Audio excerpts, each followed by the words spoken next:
ধন্যবাদ মাননীয় স্পিকার।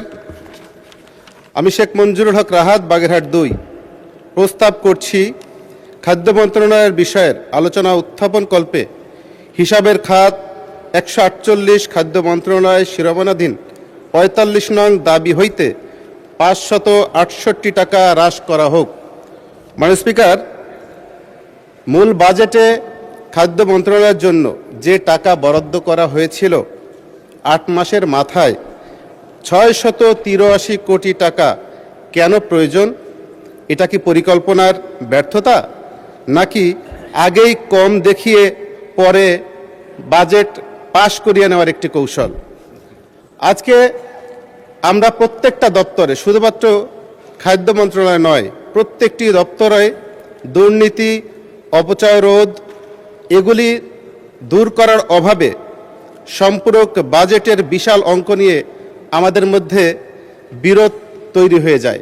আমরা কথা উত্থাপন করতে থাকি। মাননীয় স্পিকার, খাদ্য মন্ত্রণালয়ের বরাদ্দের উপর ছাঁটাই প্রস্তাবের পক্ষে আমি কয়েকটি যুক্তি তুলে ধরছি।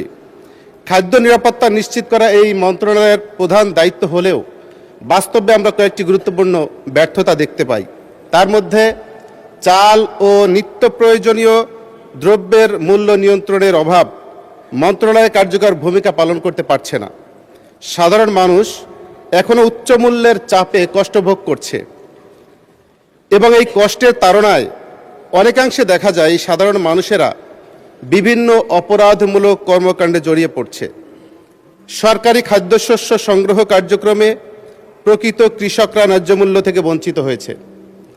অনেক ক্ষেত্রে সংগ্রহ লক্ষ্যমাত্রাও পূরণ হচ্ছে না। এছাড়াও শস্য সংগ্রহকালে সিন্ডিকেটের দৌরত্ব আমরা সব জায়গায় দেখতে পাই। মাননীয় স্পিকার, তৃতীয় যে বিষয়টি উল্লেখ করতে চাই, খাদ্য মজুত ও গুদাম ব্যবস্থাপনায় অব্যবস্থাপনার কারণে খাদ্যশস্য নষ্ট হওয়ার ঘটনা ঘটছে, যা জনগণের অর্থের অপচয় বলে আমরা মনে করছি। খাদ্য উন্নয়ন প্রকল্প বাস্তবায়নে ধীরগতি এবং আর্থিক ব্যবস্থাপনায় দুর্বলতার কারণে মূল বাজেট যথাযথভাবে বাস্তবায়ন না করেই সম্পূরক বরাদ্দের প্রয়োজন দেখা দিচ্ছে। মাননীয় স্পিকার, আমাকে 1 মিনিট সময় বাড়িয়ে দিবেন। মাননীয় স্পিকার, জি 1 মিনিট বলুন। এ মন্ত্রণালয় বাজার নিয়ন্ত্রণ করতে ব্যর্থ হচ্ছে, খাদ্য মজুত ও কৃষকের স্বার্থ রক্ষা করতে ব্যর্থ হচ্ছে, কাঙ্ক্ষিত মানে উন্নীত হওয়ার ক্ষেত্রে ব্যর্থ হচ্ছে। তাদেরকে অতিরিক্ত বরাদ্দ দেওয়ার আগে জবাবদিহিতা নিশ্চিত করা প্রয়োজন বলে আমি মনে করি। এজন্য খাদ্য মন্ত্রণালয়ের মন্ত্রী মহোদয়ের কাছে আমরা প্রস্তাব করেছি, আমিও সেই প্রস্তাবকারীর মধ্যে একজন, যাতে করে অতিরিক্ত বরাদ্দ দিয়ে দুর্নীতিকে আমরা উস্কে না দিই, যেটা বরাদ্দ দেওয়া হবে সেটাই যেন ব্যবহার করে আমরা এই সমাজের পিছিয়ে পড়া মানুষদের খাদ্য অভাব দূর করতে পারি।